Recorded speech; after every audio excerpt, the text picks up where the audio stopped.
الحمد لله وكفى والصلاة والسلام على من لا نبي بعده أبدا. أما بعد، أعوذ بالله السميع العليم من الشيطان الرجيم. بسم الله الرحمن الرحيم.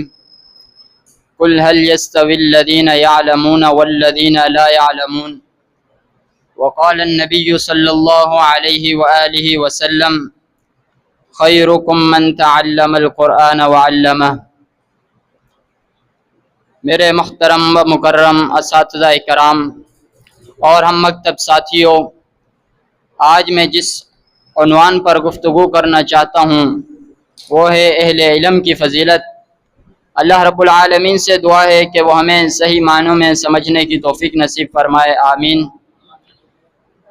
حضرات گرامی، اللہ رب العالمین کا یہ ہم سب پر بہت بڑا احسان ہے کہ اس باری تعالی نے ہم سب کو توحید جیسی نعمت عطا فرمائی. اور دوسرا بڑا احسان یہ ہے کہ اس باری تعالی نے ہمیں دین اسلام کے لیے چنا، اپنی توحید کے لیے چنا، اپنے دین کے لیے چنا. وہ دین کہ جس کے لیے اس نے اپنے صحابہ کو چنا، اپنے علماء کو چنا، اپنے اتقیاء کو چنا، اپنے سلف صالحین کو چنا، نیک لوگوں کو چنا. اس دین کے لیے ہمیں چن لیا اللہ رب العالمین نے. اس دین کا مقام کیا ہے کہ جو آج ہم حاصل کر رہے ہیں. نبی علیہ الصلوۃ والسلام نے فرمایا: خیرکم من تعلم القرآن وعلمہ. تم میں سے بہترین شخص وہ ہے کہ جو قرآن سیکھے اور دوسروں کو سکھائے. اللہ کے پیارے پیغمبر جناب محمد رسول اللہ صلی اللہ علیہ وآلہ وسلم نے یہاں یہ فرمایا کہ قرآن جو سیکھے اور اس کو سکھائے.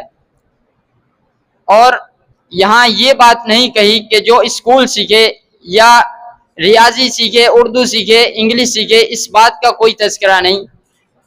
مانتے ہیں آج کے دور میں وہ بھی لازم ہے، لیکن اللہ کے پیارے پیغمبر نے جو یہاں بات ارشاد فرمائی وہ یہ فرمائی کہ جو قرآن سیکھے اور لوگوں تک پہنچائے وہ انسان سب سے بہترین ہے. اور اس علم کو حاصل کرنے والوں کے لیے ایک اور مقام پر نبی علیہ الصلوۃ والسلام کا فرمان ہے.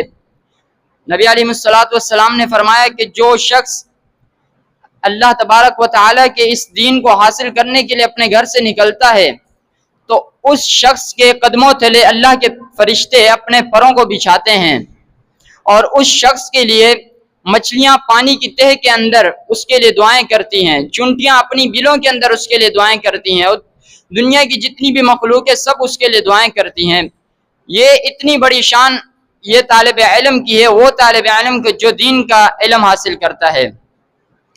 اسی طرح نبی علیہ الصلوۃ والسلام کا فرمان ہے کہ العلماء ورثۃ الانبیاء.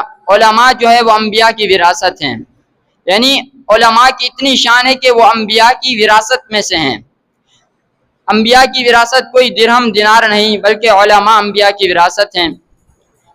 اور یہ ہمارے لیے بہت ہی خوشی کی بات ہے کہ ہمیں اللہ رب العالمین نے دین کے لیے چنا.